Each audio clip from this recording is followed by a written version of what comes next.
Abogados de Reddit. ¿Qué caso para los abogados empezó fácil y terminó en un caos total? Historia 1. Soy abogado laboralista. Llegó un caso fácil. Despido improcedente, 2 meses de sueldo. Fin. El cliente juraba que era un error administrativo. Presentamos demanda y, en la primera audiencia, la empresa saca un pendrive. Tenemos cámaras. Yo pensé, llegada tarde, salida temprano, lo típico. No. Era mi cliente usando el depósito de la empresa para guardar cajas de su negocio paralelo. Vendía el mismo producto, con el mismo proveedor y encima con la camioneta de la empresa. Lo peor, el jefe, en vez de despedirlo al instante, había esperado meses para juntar evidencia y luego reclamar daños. En pleno caos, mi cliente me suelta. Pero eso fue después de que me bajaran la comisión. Y ahí aparece el giro. Había un grupo de WhatsApp de vendedores donde el gerente les exigía metas ilegales y amenazas. Entonces el caso ya no era despido. Era represalias, coacciones, uso indebido de datos y una contrademanda por competencia desleal. Terminamos con 2 juicios, peritaje informático y un acuerdo firmado a las 2:40 de la mañana, en un estacionamiento porque nadie quería volver a verse en una sala. Historia 2. Civil. Quiero desalojar a mi inquilino. No paga hace 3 meses. Pan comido. Reviso contrato. Todo bien. Garantías, domicilio, cláusula de mora.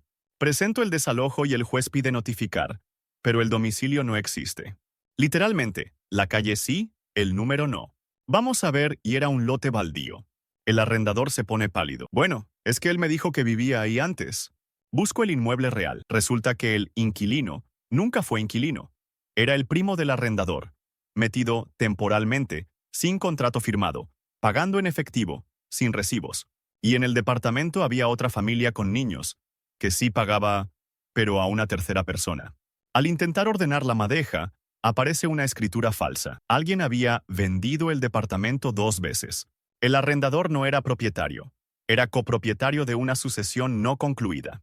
En menos de una semana pasamos de desalojo por mora a fraude inmobiliario, ocupación, tutela de menores y una guerra familiar con tías que gritaban en el pasillo del juzgado.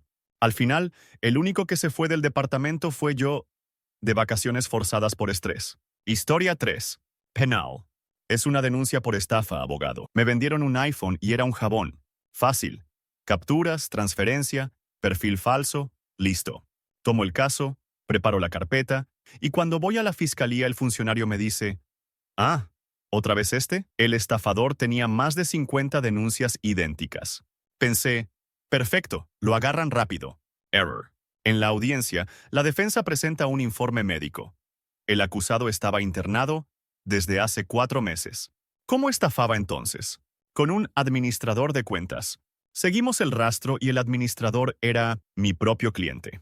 Sí, resulta que compró el teléfono. Se dio cuenta de que podía denunciar y recuperar dinero si la gente le depositaba a una cuenta equivocada. Y empezó a montar víctimas. Mi cliente jugaba a ser víctima para atraer compradores y luego denunciarlos por estafa, usando cuentas de terceros. Cuando el juez pregunta por qué hay transferencias de mi cliente a la misma IP que los anuncios, él me mira como si yo fuera el traidor. Terminé renunciando en audiencia, entregando la evidencia que tenía, por obligación legal, y saliendo por la puerta lateral mientras escuchaba a alguien gritar. Pero si yo solo quería justicia. Historia 4. Derecho de familia. Divorcio de mutuo acuerdo, sin hijos, sin bienes. Los más tranquilos. Firmamos convenio, presentamos, fecha para ratificar. El día de la ratificación, llega la esposa con una carpeta enorme y me dice, se me olvidó mencionar algo. Nunca es algo. Resulta que sí había bienes.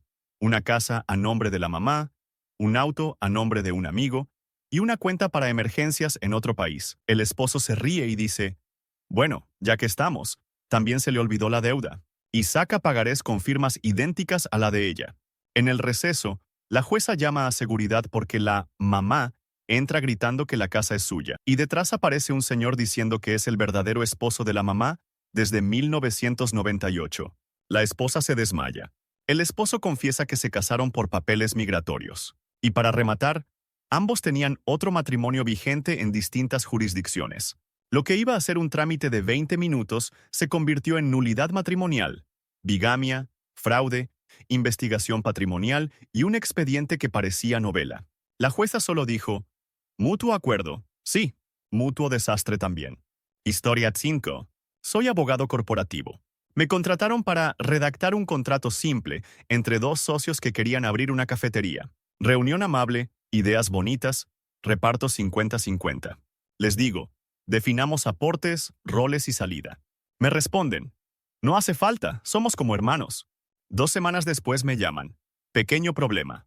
Uno de los socios había registrado la marca solo a su nombre, alquiló el local a nombre de su pareja y contrató al personal con una empresa fantasma. El otro socio, para equilibrar, sacó un préstamo usando como garantía un vehículo que no era suyo, sino de la abuela.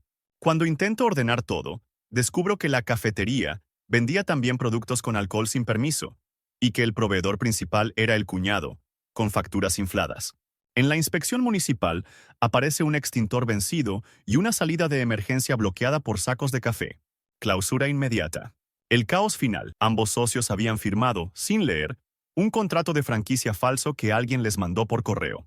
Pagaron una cuota a una cuenta en el extranjero. Terminamos no discutiendo quién se quedaba con la cafetería, sino quién iba a denunciar a quién primero, y cómo evitar que la abuela se enterara del préstamo. Historia 6. Soy abogado de seguros. Me llaman por un choque menor. Alcance a baja velocidad, golpe en defensa, fotos claras. El cliente quería cobrar rápido. Presentamos el reclamo y la aseguradora pide inspección adicional. Normal. Hasta que el perito me manda un mensaje. ¿Por qué el auto tiene 2 números de chasis distintos? Yo pensé que era un error de lectura. No lo era. Resulta que el carro había sido reconstruido con piezas de otro vehículo importado, y el taller amigo había soldado una placa. El golpe menor destapó todo. El auto tenía reporte antiguo de pérdida total en otro país. Había pasado por 3 manos, y el contrato de seguro se firmó con una factura falsa. La aseguradora no solo negó el pago, denunció fraude.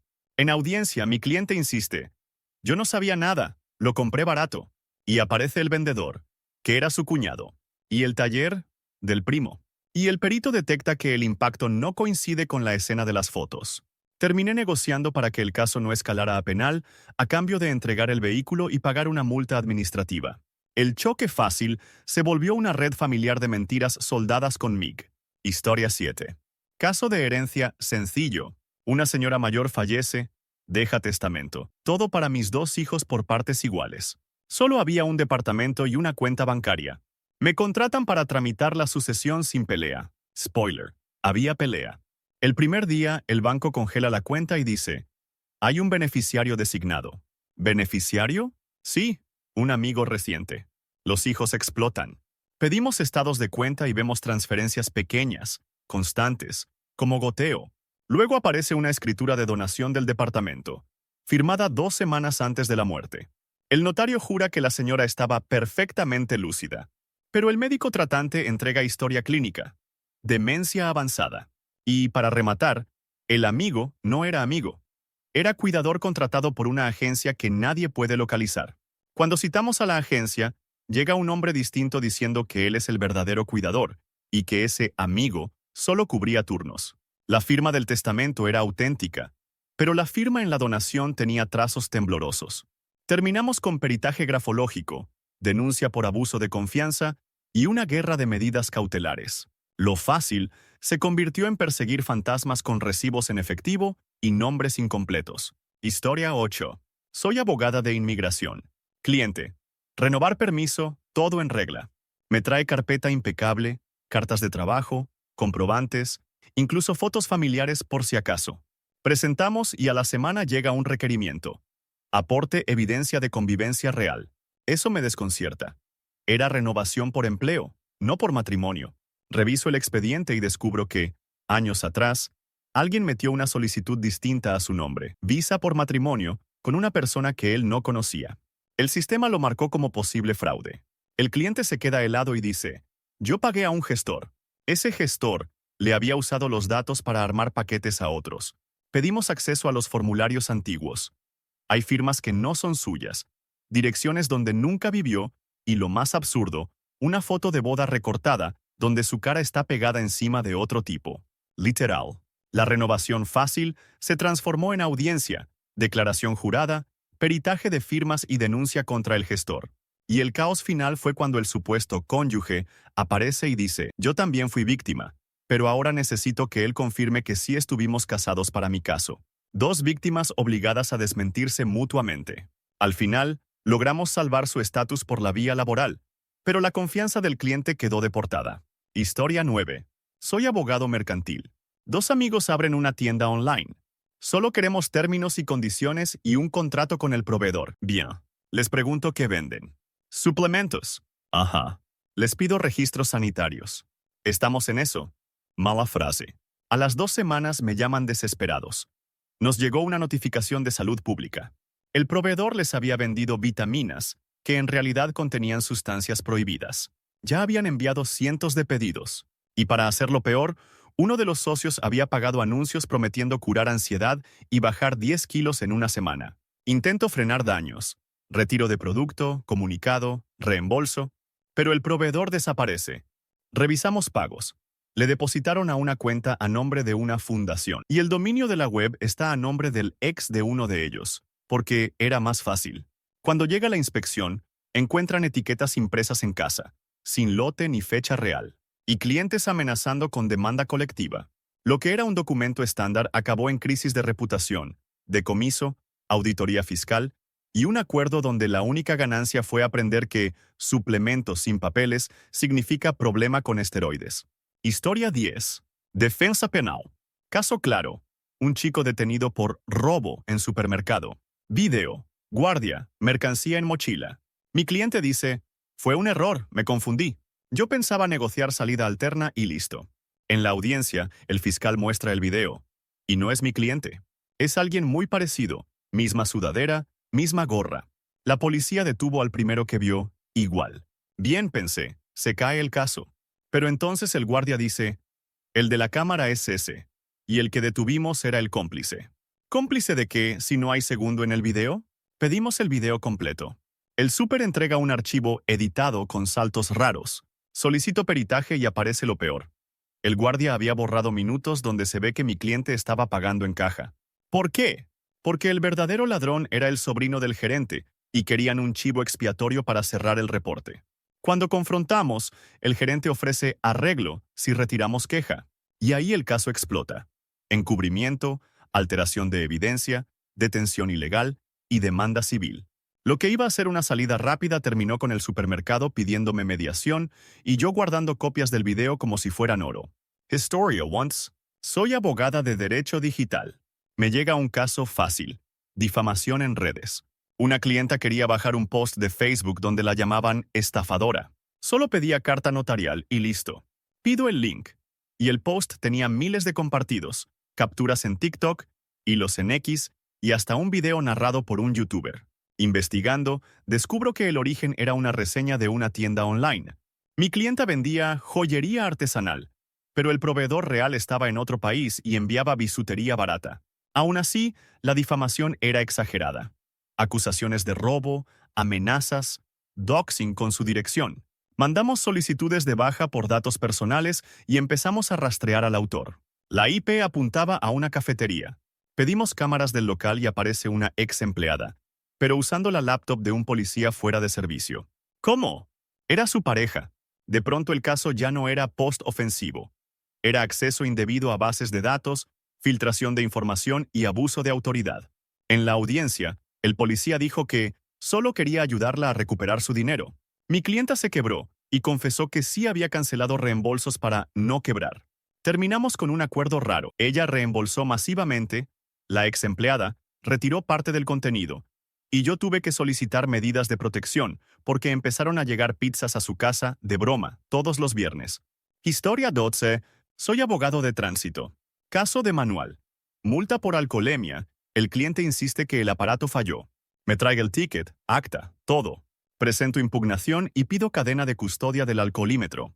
El municipio responde con un PDF sin firmas, sin número de serie, sin nada. Olía a nulidad. En la audiencia, el agente llega con un alcoholímetro distinto para mostrarlo.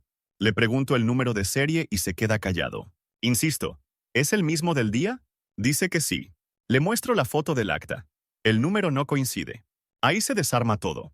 Resulta que en la comisaría cambiaban boquillas y aparatos entre turnos sin registro y rellenaban datos después. El juez ordena auditoría y salen más casos idénticos. Mi cliente estaba feliz, hasta que el fiscal propone abrir investigación por falsedad y obstrucción porque alguien del grupo de WhatsApp del cliente había ofrecido pagar para arreglar la multa. De un lado, nulidad por procedimiento. Del otro, posible cohecho. Terminé separándome del caso y recomendándole silencio absoluto. La multa cayó, sí, pero el caos fue ver cómo un intento de ahorrar puntos terminó con la unidad de asuntos internos revisando meses de controles. Historia treche. Soy abogada de familia. Solo quiero cambiar la custodia de fines de semana. El papá nunca aparece. Parecía un ajuste simple. Presentamos, el juez cita, y el papá llega puntual, con un folder impecable y cara de víctima. Él alega alienación parental. Muestra audios donde el niño dice, no quiero ver a mi papá. Luego presenta capturas donde la madre insulta por WhatsApp. Mi clienta jura que son montajes. Pido el teléfono original del padre para peritaje y se niega. Señal roja. En la siguiente audiencia, aparece una maestra diciendo que el niño le contó que mamá lo castiga si habla con papá. El juez se inclina a medidas urgentes. Estoy a punto de perder el caso. Hasta que el niño, en entrevista con psicología, menciona un detalle. Papá me decía que si decía tal frase me compraba una consola. Pedimos revisar los audios. Se escuchan cortes, respiraciones diferentes y un sonido de notificación repetido. Peritaje, editados.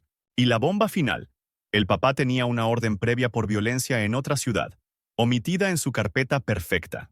Lo fácil se volvió una batalla por manipulación, evidencia digital y protección del menor. Ganamos, sí, pero mi clienta terminó cambiando de número y escuela porque el papá filtró grupos de madres diciendo que ella secuestraba al niño. Historia 14. Soy abogado de propiedad intelectual. Me contratan por algo simple, una marca registrada que supuestamente estaban copiando. Un emprendedor vendía velas aromáticas y otro le imitó el logo. Carta, negociación, cierre. Eso pensé. Reviso el registro y noto algo raro. La marca se había registrado hace solo 2 meses, pero el emprendedor decía vender desde hace años. Pregunto por pruebas. Me manda fotos, con metadatos de hace 3 semanas. En paralelo, el supuesto imitador responde con una demanda. Ellos me robaron a mí. Y presenta archivos originales del diseño con fecha antigua, correos de envío, y hasta un boceto en papel firmado por testigos. Entonces aparece el verdadero caos. El emprendedor que me contrató había comprado un paquete de branding en un marketplace oscuro, y sin saberlo, o fingiendo no saber, adquirió un logo robado. Peor, intentó registrar la marca antes de que el diseñador original lo hiciera, para ganar por registro. Pasamos de defender la marca a apagar un incendio, cancelar registro, negociar licencia, indemnización y evitar denuncia penal por falsedad en declaraciones. El cliente quería que yo apretara al otro y terminó pidiéndome que le ayudara a escribir una disculpa pública. La vela que iba a oler a vainilla olió a demanda por años. Historia 15. Soy abogado de contratos. Caso rápido, solo revisa este contrato de boda con el salón. Mi clienta iba a casarse en 2 meses. Quería asegurarse de que devolvieran el anticipo si algo salía mal. Le señalo cláusulas abusivas, proponemos cambios. El salón acepta todo demasiado fácil. Debería haber sospechado. 2 semanas después, el salón anuncia remodelación urgente y cancela eventos. Prometen reprogramar. Mi clienta pide reembolso. Respuesta. No se puede. El contrato dice fuerza mayor. Pero la fuerza mayor era una remodelación voluntaria. Demandamos. El salón contraataca con un anexo firmado donde mi clienta supuestamente aceptó cambiar reembolso por créditos.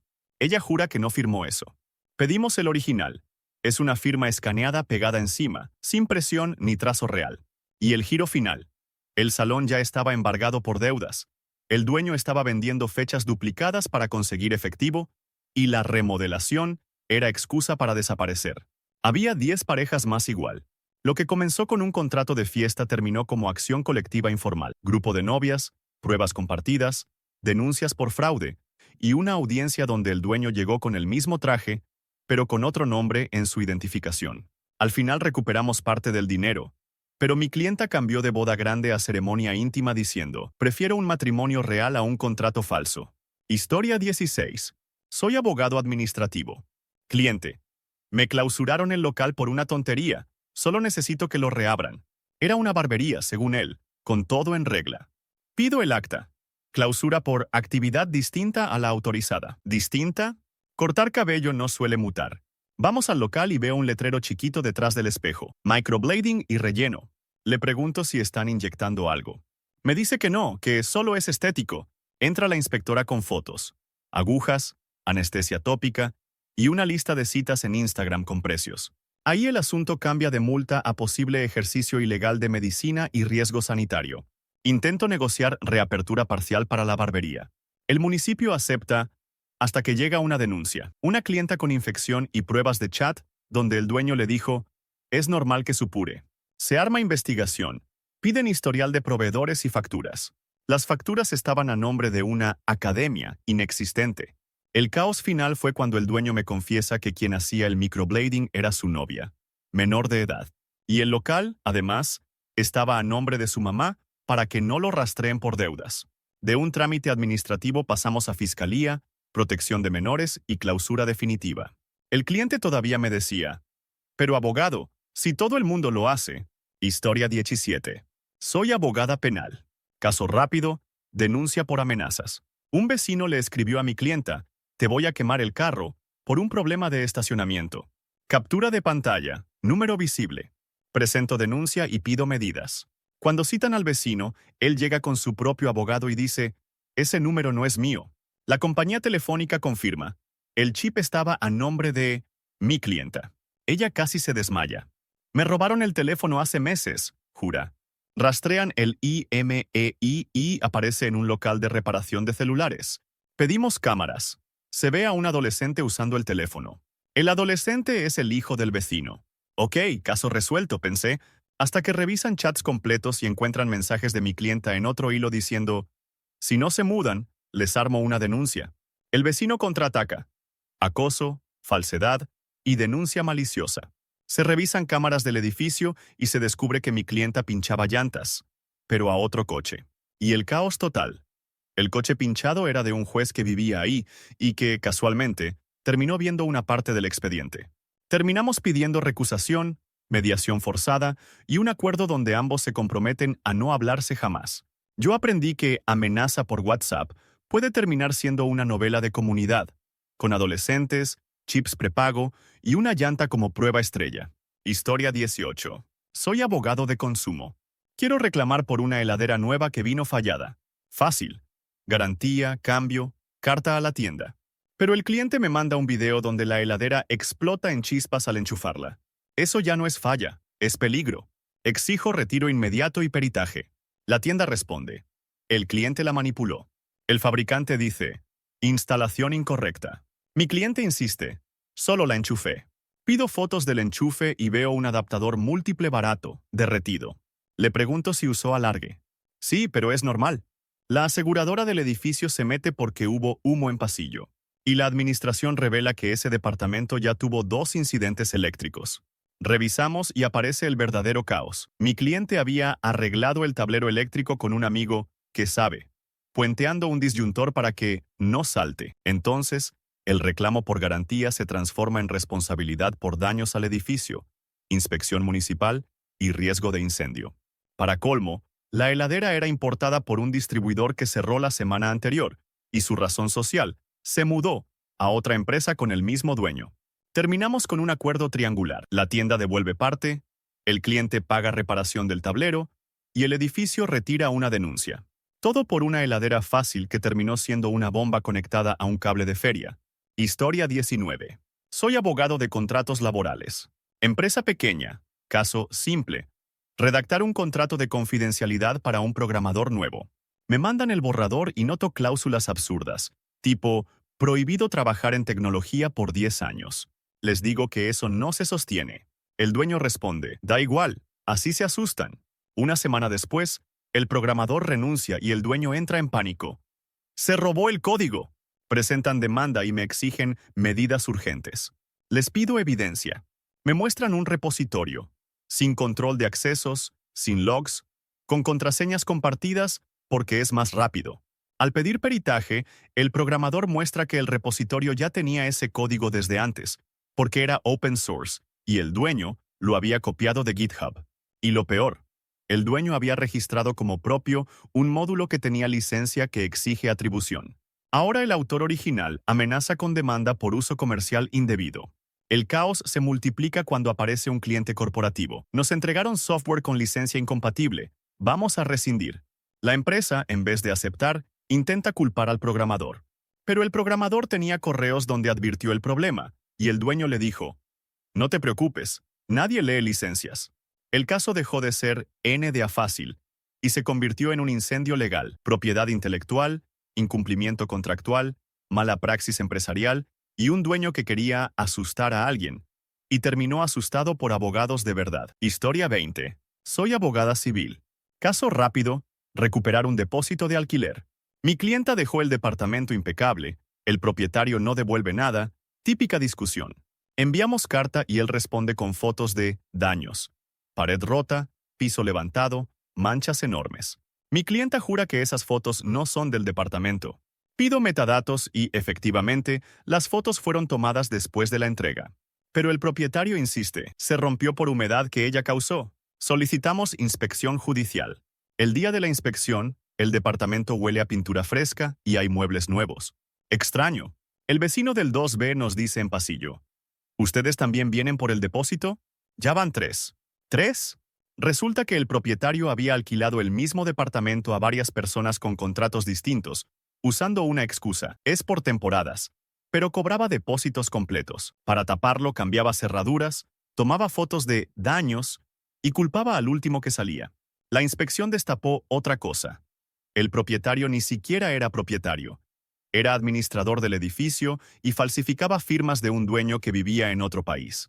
Lo que empezó con «devuélveme mi depósito» acabó con denuncia por estafa, falsificación y una fila de inquilinos coordinándose en un grupo de Telegram para juntar pruebas. Mi clienta recuperó su dinero, sí, pero el verdadero premio fue ver al propietario quedarse sin llaves. De su propio cuento. Historia 21. A Rebeca le encantaba la palabra destino, pero la usaba como grillete. Si yo quería irme, decía que el destino nos empuja a estar juntos. Si yo dudaba, era cobardía. El divorcio fue un alivio. Firmamos, me mudé, y por primera vez dormí sin miedo a una pelea a medianoche. Un mes después me escribió: estoy embarazada. Ya puedes dejar de hacerte el valiente. Quedamos en un sitio neutral. Rebeca llegó con una sonrisa dulce que no le conocía. Me mostró un test positivo y dijo: no te lo digo para pelear. Te lo digo para que vuelvas. Yo contesté con calma: te lo agradezco. Hagamos las cosas bien. Médico, prueba al nacer y plan para el bebé. Su sonrisa se endureció. No. El plan es que regreses. Me pidió que me mudara esa misma semana. Ni siquiera tienes que explicar nada. Les dices a todos que recapacitaste, insistió. Cuando repetí que no volvería, su voz bajó a un susurro venenoso. Si no vuelves, te hago un padre de fin de semana. Y tu hijo va a odiarte. No discutí. Saqué el teléfono y le escribí allí mismo. Toda comunicación por escrito. Rebeca se levantó y, delante de 2 mesas cercanas, empezó a llorar. Me está abandonando. Yo no me moví. Le respondí alto, sin insultos. Estoy pidiendo hacerme cargo. No estoy volviendo a una relación que terminó. Se fue furiosa. El embarazo era real. La prueba salió positiva. Rebeca esperaba que yo regresara al tener la confirmación. Lo único que confirmé fue que ella confundía paternidad con posesión. Firmé manutención, pedí custodia compartida y me fui.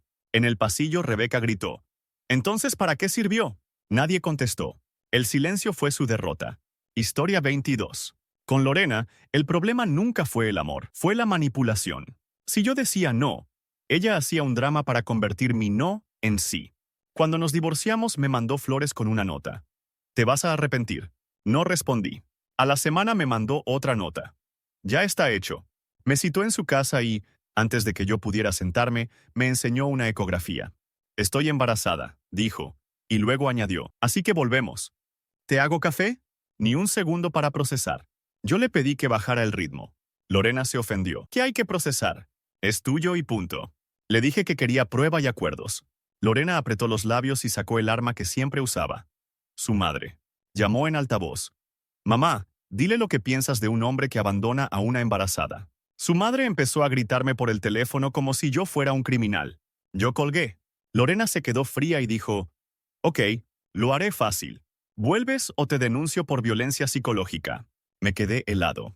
No porque fuera verdad, sino porque entendí que ella estaba dispuesta a inventar lo que fuera. Me fui sin gritar, y en el coche llamé a un abogado. Durante el embarazo, Lorena intentó comprarme. Si vienes a dormir, te dejo ir a las ecografías. Intentó asustarme. Si no vienes, diré que me golpeaste. Todo quedó guardado. Cuando nació, la prueba salió positiva. Lorena pensó que era jaque mate. Yo pedí mediación y custodia compartida. En la sala, Lorena perdió los nervios y soltó. Me embaracé para que no pudiera escaparse. Su abogado se tapó la cara. Yo solo miré la cuna y pensé, este niño merece adultos, no estrategias. Historia 23. Paula era ordenada en todo, menos en sus emociones. Por fuera, impecable. Por dentro, tormenta. Cuando me fui, mantuvo la calma demasiado bien. Al despedirse me dijo, no te preocupes, esto lo arreglo. Sentí escalofrío. No era una frase de tristeza, era de plan. Unas semanas después, me invitó a cenar para cerrar bien. Cocinó mi plato favorito y puso música de cuando éramos novios. Me pareció un funeral bonito.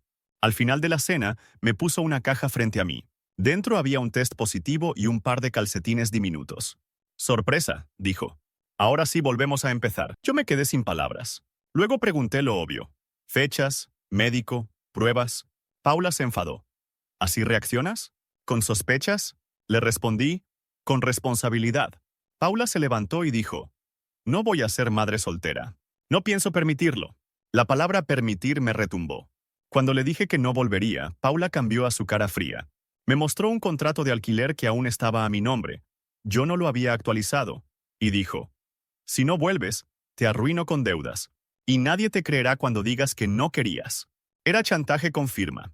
Yo fui directo a arreglar mis papeles. Cancelé lo que pude y dejé constancia legal. Paula subió historias llorando. Habló con mis amigos, creó la narrativa perfecta. Pero el día que nació, la prueba salió negativa. Paula se quedó mirando el resultado como si le hubieran quitado el aire. Y entonces, sin querer, dijo lo más honesto. No puede ser, yo ya había armado todo. No era por el bebé, era por el plan. Esa noche entendí que la mejor decisión de mi vida fue irme antes de que la vida perfecta se convirtiera en jaula. Historia 24. A Teresa siempre le molestó que yo tuviera una vida fuera de ella. Amigos, trabajo, hobbies, todo lo llamaba distracciones. El matrimonio terminó cuando me dio un ultimátum absurdo. O yo o tu libertad. Elegí mi libertad. Firmamos el divorcio y, por primera vez, sentí que el aire me pertenecía. Un día me llamó con voz suave. Estoy embarazada. No quiero pelea. Solo quiero que hagamos lo correcto.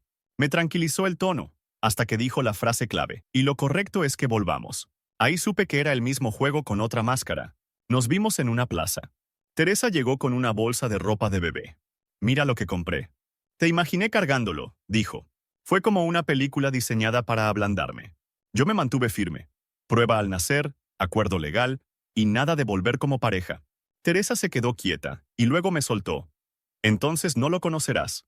Le respondí. No puedes usar un niño como castigo. Teresa se rió, corta. Claro que puedo. Esa risa me heló más que cualquier insulto. Empezó a enviarme mensajes con fotos de su barriga, seguidas de amenazas. Si no vuelves, publicaré tus secretos. Yo no tenía secretos, pero ella sabía inventar. Cuando nació, pedí prueba. Positiva. Teresa esperaba que yo cayera rendido.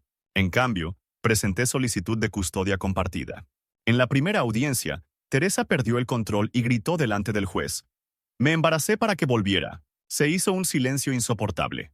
El juez la miró con una cara que nunca olvidaré. No era enojo, era decepción. Teresa entendió que había dicho en voz alta lo que debía quedarse en su cabeza.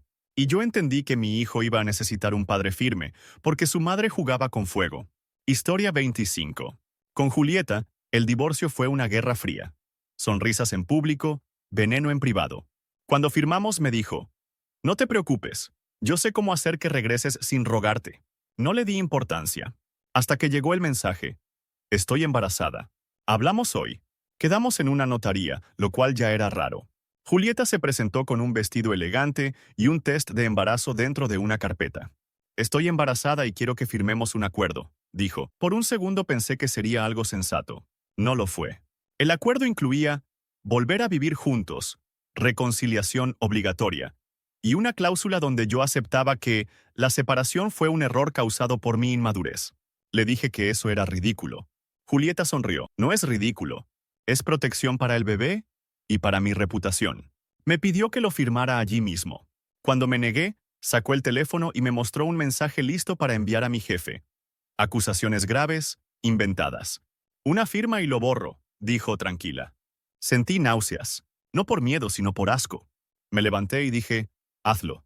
Y yo lo llevaré a un juez. Julieta parpadeó, confundida. Estaba acostumbrada a que la gente negociara con su terror. Esa noche intentó llamar 20 veces. No contesté. El embarazo era real. La prueba al nacer dio positiva. Julieta esperaba que yo llegara a pedir perdón. Llegué con pañales y abogado. Firmé manutención, pedí visitas y dejé claro que no había vuelta como pareja. En mediación, Julieta explotó. Entonces, ¿para qué me embaracé? Nadie respondió. Y por primera vez, su máscara elegante se rompió delante de todos. Historia 21. Soy abogado de familia. Caso fácil. Reconocimiento de paternidad. Mi cliente quería hacer lo correcto, firmar y fijar pensión. La madre estaba de acuerdo, cero drama. Presentamos todo. Y el registro civil nos manda una observación rarísima. El menor ya tiene padre registrado. La madre se queda blanca y dice que es imposible. Pedimos acta íntegra. Efectivamente, hay un nombre. El problema. Ese nombre es el de un hombre fallecido hace 2 años. ¿Cómo lo registraron? Investigamos y aparece una partera que ayudó con el trámite cuando la madre no tenía papeles completos. Usaron datos de un fallecido para no complicar. Cuando intentamos corregirlo, el sistema lo trata como posible fraude documental. Fiscalía se mete. Y el caos se duplica cuando la familia del fallecido aparece diciendo, si el niño está a su nombre, tiene derecho a herencia. Sí, querían heredar al revés. El caso pasó de firmar paternidad a limpiar un registro contaminado, anular un asiento, proteger al menor y frenar a unos oportunistas con abogados agresivos. Todo mientras mi cliente, que solo quería responsabilizarse, terminaba siendo tratado como sospechoso. Lo logramos, pero jamás volví a llamar fácil a un trámite de registro. Historia 22. Soy abogada laboral. Renuncia voluntaria. Solo necesito revisar el finiquito. Mi clienta trabajaba en un call center. Agotada, sin ganas de pelear. Reviso su finiquito y faltaban horas extras, bonos, vacaciones. Le digo, no firmes. La empresa responde amable. Ok, que venga a firmar de nuevo. El día que va, le quitan el celular por seguridad y la meten a una sala con un supervisor y alguien de legal que no era abogado. Le ponen enfrente una hoja. Acá declaras que nunca trabajaste horas extra y que estás conforme. Ella se niega. Entonces le dicen, si no firmas, reportamos que robaste datos y te demandamos. Ahí explota. Pido cámaras, registro de accesos y correos. Y aparece lo increíble. El supervisor tenía un Excel con contraseñas de clientes pegadas en un chat interno y obligaban a los agentes a usar cuentas compartidas para cumplir metas. O sea, el riesgo de datos era real, pero por culpa de ellos. La empresa, para presionar, sí hizo una denuncia falsa. Terminamos contestando, pidiendo inspección de trabajo y presentando prueba de coerción. El caso ya no era finiquito. Era hostigamiento, amenazas, protección de denunciantes y una auditoría de privacidad que les cayó como meteorito. Mi clienta no solo cobró lo suyo, también vieron renunciar al supervisor el mismo día que llegó el inspector.